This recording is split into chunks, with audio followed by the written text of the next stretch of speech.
Et nous allons poursuivre et finir la matinée avec la discussion suivante. Système de santé, peut-on réduire les inégalités? J'appelle John Diberg. Vitram, John, Jens, Claude Evin. Est-ce qu'on va être évalué? Et le débat sera animé par Francis Brunel. Bien, bonjour. Alors, vous avez eu un croissant tout à l'heure, donc vous n'êtes pas en hypoglycémie. Et le déjeuner arrive bientôt, donc c'est un plaisir d'accueillir Jens Diberg-Vitram qui est le père du concept du mesurement, de la mesure, pardon, ça y est, je commence à faire de l'anglicisme, de la mesure de l'outcome measurement. Donc on va donner la parole initialement à Jens et puis Claude Evin qu'on ne présente plus. Donc juste avant d'aborder les inégalités de santé, puisque le but c'est qu'après cette table ronde, on ait bien évidemment trouvé la solution pour les réduire, peut-être qu'on peut quand même se rappeler que dans les déterminants de la santé, qui sont mesurés de manière peut-être un petit peu rapide par la mort prématurée, 40% sont la conséquence du comportement individuel, 30% sont inhérents à notre biologie et à notre génétique, 15 à 20% dépendent du contexte social dans lequel on évolue, et seuls 10% sont en fait déterminés par le système de santé auquel on a droit. Donc ça veut dire aujourd'hui quand même que les politiques de santé dépensent une grande part du PIB, on l'a dit ce matin, sur le système de santé, alors que ce système de santé ne serait déterminant que dans 10% de notre état de santé. Ce matin, on a pu, un certain nombre de mots ont été prononcés et c'est l'esprit de Cham, c'est-à-dire qu'il y a des mots qui sortent comme ça. Et le mot peut-être important qui m'a moins frappé, c'est la confiance. C'est-à-dire, bien évidemment, on a même dit qu'on peut acheter de la confiance. Donc le contrat entre un système de santé, le médecin ou son patient ou la population, c'est bien évidemment un contrat, on achète de la confiance et c'est pas moi qui l'ai dit.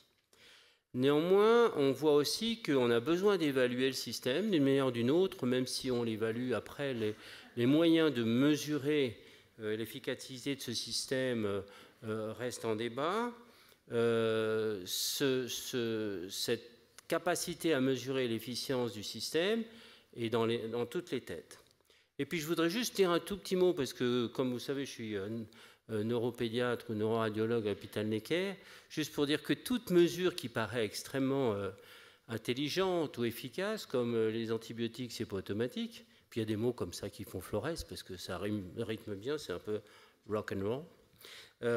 Nous voyons à l'hôpital Necker une efflorescence de cas d'abcès cérébraux liés au fait que les sinusites ne sont plus traitées et donc entraînent des complications qu'on ne voyait plus. Donc chaque mesure a des effets pervers, donc il faut arriver à trouver la bonne ligne. Jens, can you please introduce yourself and est-ce que vous pourriez vous présenter et nous dire qu'est-ce que c'est que ce outcome measurement? Merci, je suis ravie d'être avec vous et on m'a présenté comme le père de cette mesure et je ne le suis pas. J'aimerais plutôt m'appeler un membre d'un groupe de plus en plus important de personnes qui pensent que le concept de mesure systématique est important afin d'atteindre la qualité dans la santé et de s'assurer que nos systèmes de santé soient durables ou soutenables. Et donc, lorsque j'ai rejoint cette conférence ce matin, nous avons beaucoup entendu parler d'inégalité. Il me semblait, ça m'a fait peur que la discussion allait tourner autour de comment aider les pauvres à mieux accéder au système de soins. Et bien sûr, c'est un aspect important de ce problème d'inégalité. Mais je voudrais vous dire que même dans les pays où le système de soins est organisé de façon différente et les problèmes d'inégalité ne sont peut-être pas aussi importants qu'en France, on doit néanmoins y faire face à des inégalités considérables. Ça peut être des inégalités pour les soins de qualité et l'accès à des soins appropriés, des soins de bonne qualité. Les soins appropriés veulent dire le bon traitement au bon moment par le bon praticien au bon endroit. Et dans ce sens, la plupart des systèmes de soins dans le monde sont extrêmement injustes ou inégalitaires. Et désolé de le dire, je vais un petit peu vous bousculer là, mais c'est également le cas pour des personnes comme vous, même pour les personnes privilégiées, même pour les personnes aisées à Paris qui connaissent peut-être les meilleurs soins. En fait, ils ne connaissent pas les meilleurs établissements de soins. Dans des pays où les données de résultats sont disponibles, dans ces pays, les gens croient qu'ils ont plus d'informations, une information qui est meilleure. Ils pensent avoir un accès à un meilleur traitement. Mais souvent, il y a des problèmes de surtraitement. Et le surtraitement, ça veut dire trop de chirurgie sur le dos, trop de remplacement de la hanche, de manière trop précoce. Et je dirais que vous appartenez à ce club-là, tout comme moi d'ailleurs. Donc, lorsque nous parlons d'inégalité, ce n'est pas seulement une question de résoudre les problèmes des pauvres, mais aussi c'est une question de résoudre nos problèmes. Alors, le résultat, le outcome, pourquoi c'est important de mesurer ces résultats? Alors là, je ne vais pas vous faire une conférence scolaire, mais j'aimerais prendre cette occasion de définir ce que cela veut dire. Un résultat ou outcome, c'est un résultat médical qui compte pour les patients, point final. Qu'est-ce que cela veut dire? Cela veut dire qu'avec chaque condition médicale, chaque pathologie, il y a une série de résultats qui sont typiquement avantageux pour le patient. Donc, si vous avez un cancer de la prostate, en tant que patient, vous voulez connaître le taux de survie. Mais encore plus, vous voulez connaître la qualité de votre vie après le traitement. Le cancer de la prostate fait partie des rares cancers qu'on peut traiter correctement. Mais après le traitement, qu'est-ce qui se passe? Et s'il y a irritation des intestins et la fonction érectile, qu'est-ce qui se passe à ce niveau-là? Parce qu'il y a 80% des patients qui sont affectés par ce problème de fonction érectile. Et lorsque vous optez pour un traitement moins invasif, qu'en est-il de la surveillance? Donc, tous les patients se posent ce genre de questions. Si vous voulez trouver des données concernant la qualité de l'hôpital, lorsque il s'agit de votre médecin, est-ce qu'il sait traiter l'anxiété? Vous ne trouvez pas ces données-là, et c'est ça qui est problématique. Alors nous croyons que les systèmes de soins de santé changeraient dramatiquement si on mesurait systématiquement les résultats qui comptent pour les patients vis-à-vis de la pathologie et vis-à-vis de tout le cycle de soins de santé, pas seulement les 3 jours pendant lesquels le patient est hospitalisé, mais en prenant en compte également la visite chez le médecin et puis une visite post-opératoire. Merci. Nous allons continuer sur ce concept. Donc, comme on l'a déjà dit pendant la première discussion, le patient est au milieu du centre, au milieu du problème, et surtout en termes d'évaluation. Vous êtes à une place particulièrement privilégiée pour observer ces inégalités de santé et vous êtes parvenu à l'idée que ces inégalités sont non seulement bien évidemment sociales, on en parlait, mais territoriales et que c'est pas si facile que ça de les analyser, d'en faire d'abord le diagnostic.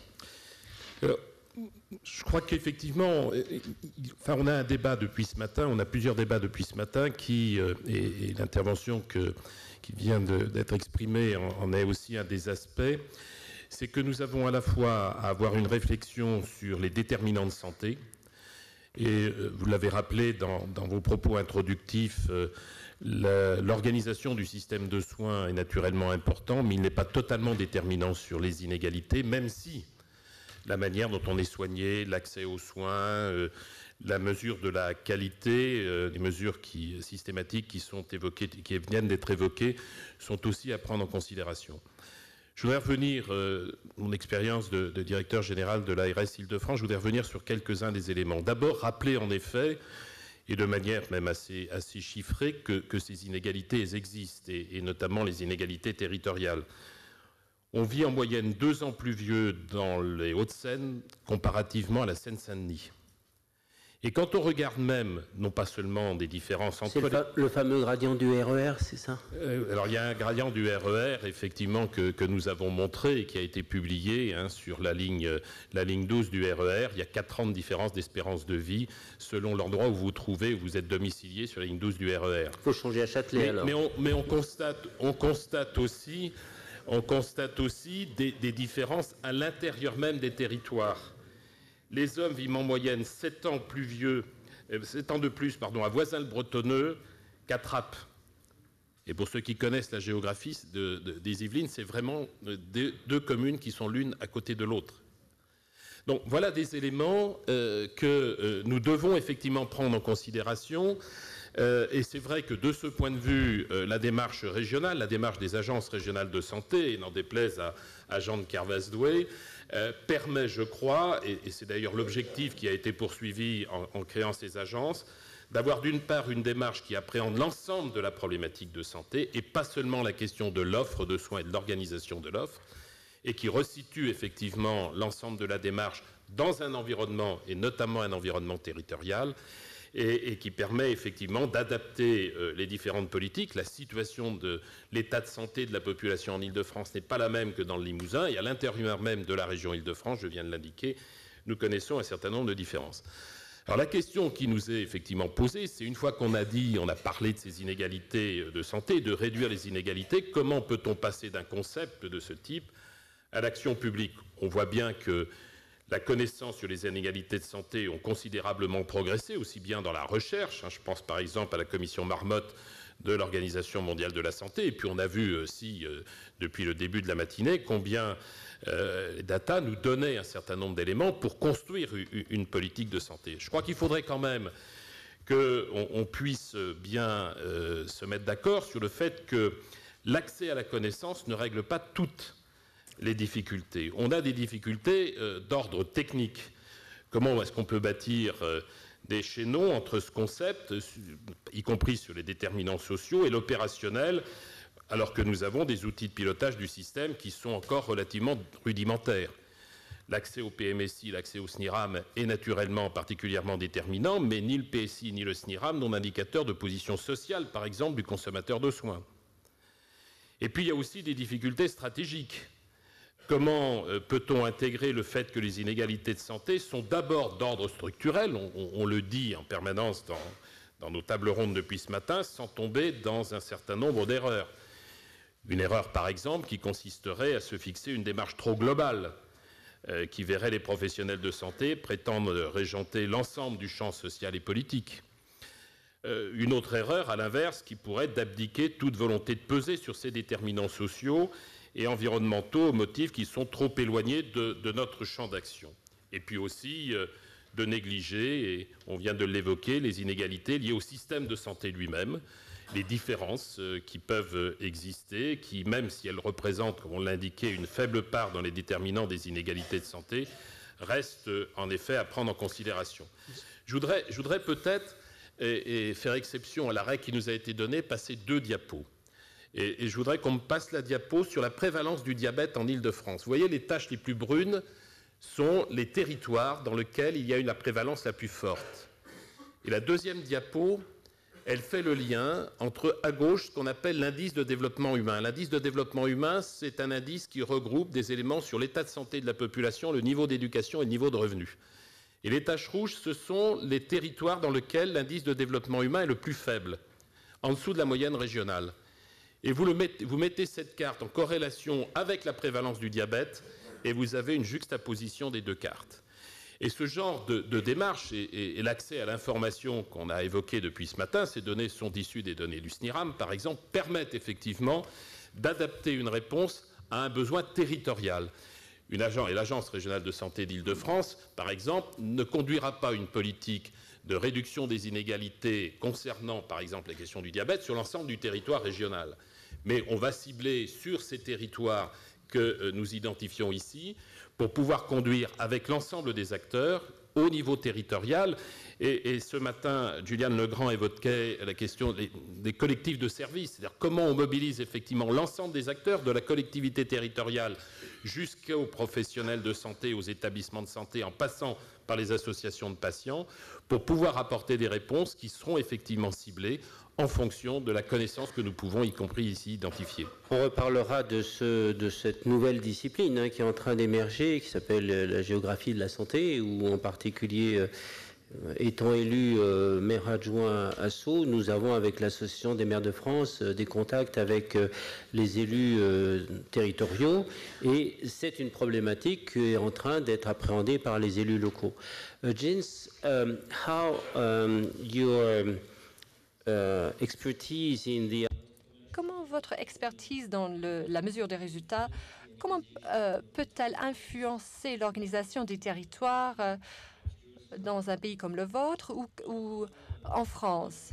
Comment est-ce que la mesure de l'efficacité, de l'efficience du système, comment cette mesure du point de vue du patient, comment peut-elle influencer l'organisation réelle?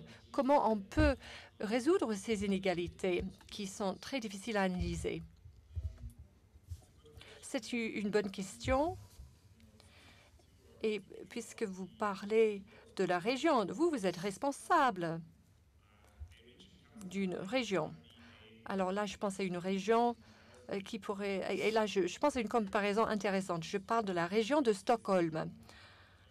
C'est qui a le plus grand conseil du comté de la région avec 4 millions de personnes. Donc, j'imagine que ce conseil doit faire face au même problème. Alors, la Suède est un pays avec une longue tradition dans la mesure systématique des données de résultats pour diverses pathologies. Et ces données de résultats sont récupérées dans des registres nationaux et au moins une partie de ces données est disponible au public. Donc, peut-être qu'on peut considérer cela comme une solution pour Paris ou pour d'autres régions en France. Alors, qu'est-ce qui se passe? Tout d'abord, et là, j'aimerais commencer avec l'aspect le plus important. Tout d'abord, les médecins savent s'ils sont bons. Les médecins savent s'ils doivent faire des améliorations. Ce que j'aime chez les médecins, et je suis médecin moi-même, ce que j'aime chez les médecins, c'est pas qu'ils soient tous formidables, mais qu'ils veulent tous devenir formidables. À mon avis, lorsqu'ils ont fait leurs études, ils voulaient devenir de formidables médecins. Et c'est quelque chose qu'on peut utiliser comme levier. Donc là, je parle pas seulement de médecins, mais de cliniciens, infirmières, thérapeutes, psychologues. Si on leur donne des données concernant les résultats, ils vont changer. C'est la nature de la profession. Donc, ce que nous voyons à Stockholm, c'est qu'il y a un changement énorme dans la prestation de services de soins de santé. Les médecins adaptent leurs procédures. Souvent, ils arrêtent ce qu'ils faisaient pour déléguer à d'autres. Et c'est quelque chose qui doit continuer. Donc, il faut une transparence. Vous avez confiance en l'homme, vous faites confiance à l'homme. Lorsque je parle de résultats, vous savez, je parle de données fiables, des données améliorées d'un point de vue scientifique et qui sont récupérées par des méthodes scientifiques. C'est comme cela que fonctionnent les registres nationaux. Là où nous avons ces données sont fiables. Il y a également cette question de choix de patients. Certains patients sont très doués. Ils savent utiliser les données à bon escient pour trouver le meilleur médecin pour lui. est le meilleur hôpital pour le patient. Malheureusement, et là je reviens au premier niveau d'inégalité, cela ne s'applique pas à la population la plus vulnérable. Cette population-là a du mal à interpréter les données, mais cette population a accès aux médecins généralistes et ce sont ces médecins généralistes qui orientent les patients vers le bon hôpital. On a regardé un film au début, donc on a parlé de l'hôpital 3 étoiles ou 5 étoiles. En fait, c'est une réalité aux États-Unis. La Société de Thoracic Surgery a un accord avec des rapports de consommateurs. Il s'agit d'une plateforme énorme de données disponibles aux consommateurs. Donc, il y a 70 millions de personnes qui s'abonnent à cette plateforme. Et c'est tout ce qui concerne la chirurgie thoracique aux États-Unis. Et il y a des étoiles, il y a des services à 1 étoile, 2 étoiles, des services cardiovasculaires. Et cette notation n'est pas basée sur l'expérience de patients ou des recommandations données par des collègues. C'est basé sur des données de résultats calculées par l'université. Troisième point, dernier point, il faut songer également au remboursement. Aujourd'hui, les plans de santé, et peu importe qu'il s'agisse d'un système à payeur public ou privé, nous payons nos médecins en volume, en procédure. Si vous prenez beaucoup de radiographie, vous avez plus d'argent. S'il y a les séjours de rééducation qui sont longs, vous avez plus d'argent. Et ça, c'est quelque chose qu'il faut contrôler. Et c'est ce que fait France actuellement. Si on ne contrôle pas ceci, on a un système comme le système aux États-Unis. À Stockholm, et peut-être que cela va vous choquer, du moins certains d'entre vous, à Stockholm, on a décidé de rembourser le traitement pour la douleur du dos avec une prime de performance. Et cette prime est calculée de manière très simple. 6 mois après la chirurgie, chaque patient ayant subi cette chirurgie à Stockholm reçoit une lettre de la part du registre national, pas de la part de l'hôpital l'ayant opéré, posant la question très simple. Alors, votre douleur du dos, est-ce qu'elle s'est améliorée par rapport à avant l'intervention? Et donc, cette question est posée. Et en fait, il y a un algorithme très complexe qui utilise toutes ces données, toutes les réponses des patients. Et en fonction des résultats, on peut recevoir jusqu'à 40% de votre budget grâce à la qualité, grâce à la notation. Donc, si le patient dit, bon, l'opération s'est bien passée, les gens étaient sympas, la nourriture était bonne, les infirmières étaient gentilles, le médecin était très gentil, il n'y a pas eu d'infection, mais malheureusement, je souffre encore de mon dos. Donc, vous allez perdre 40% de vos revenus avec des commentaires pareils. Donc, cela veut dire que vous n'avez pas de bénéfices et même cela peut vouloir dire que vous êtes dans le rouge. Donc,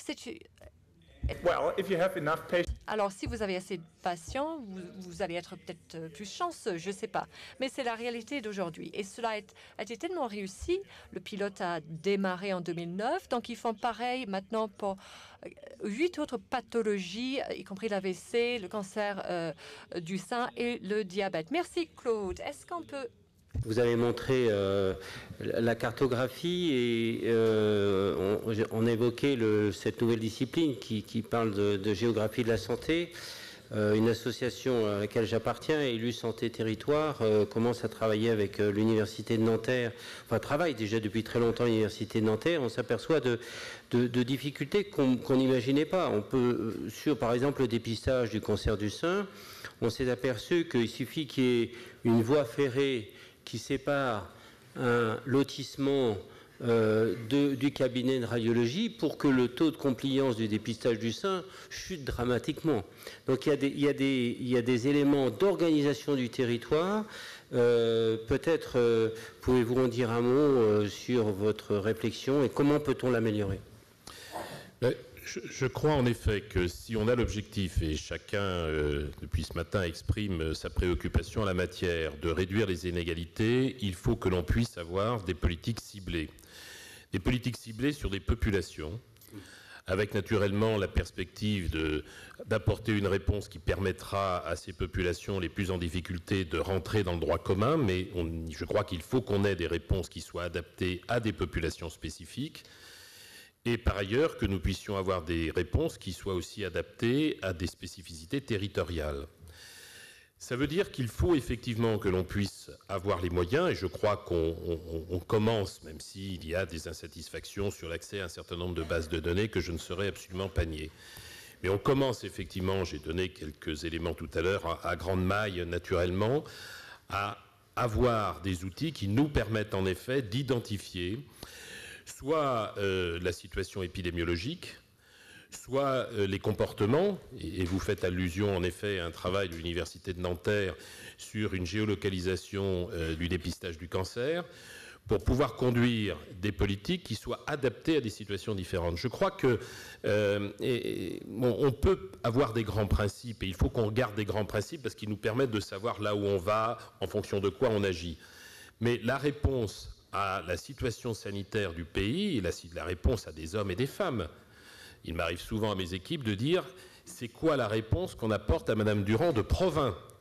Et la réponse qu'on apporte à Madame Durand de Provins, ce ne sera pas la même que celle qu'on apporte à Monsieur Durand de l'avenue Victor Hugo dans le 16e arrondissement. Donc il faut qu'on ait des réponses qui soient effectivement adaptées.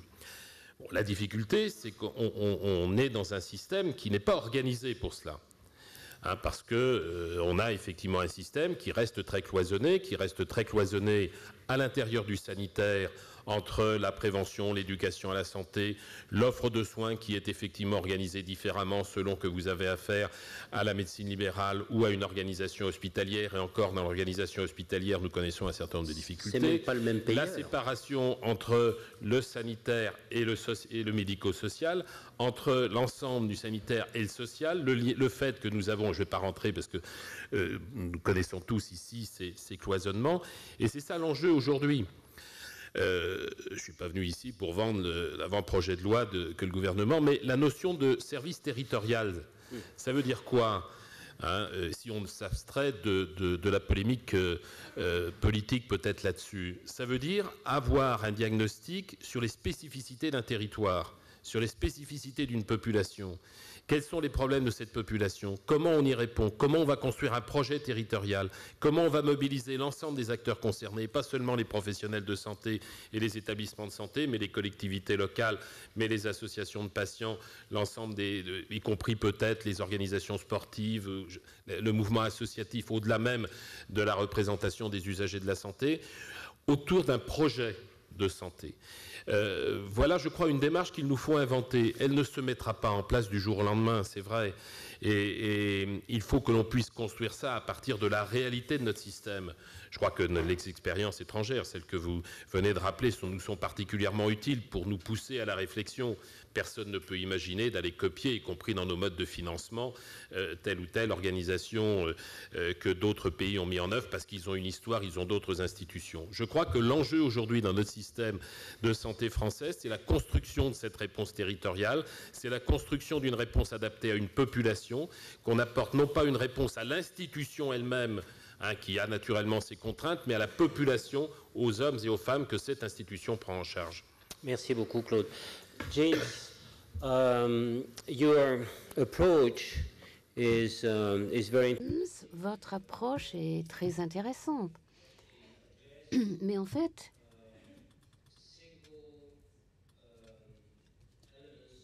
cela ne concerne que des éléments du système. Et nous, on parle d'un tout, d'une organisation globale. Et comme on l'a déjà dit aussi avec Claude, hier, quelquefois, le patient a des difficultés à avoir accès au système de santé.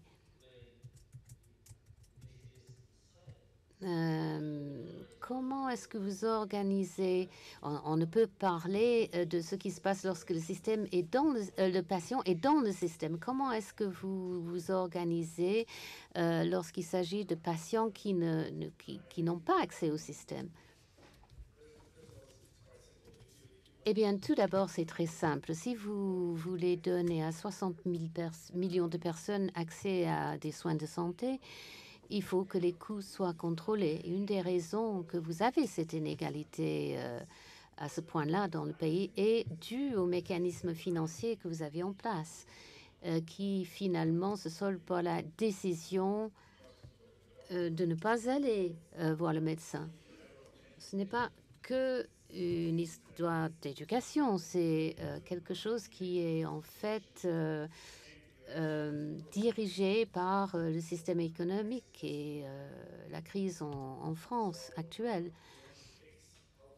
L'accès aux soins de santé était meilleur auparavant et il faut que nos soins de santé soient efficaces par rapport à leur coût. L'efficacité est ce que nous appelons la valeur des soins. Donc, le système doit livrer des soins de valeur. La valeur peut être définie par les résultats que nous obtenons pour l'argent dépensé. On ne va pas nécessairement pouvoir dire qu'un médecin ou qu'un hôpital qui travaille à bas prix est bon parce que les résultats sont peut-être mauvais.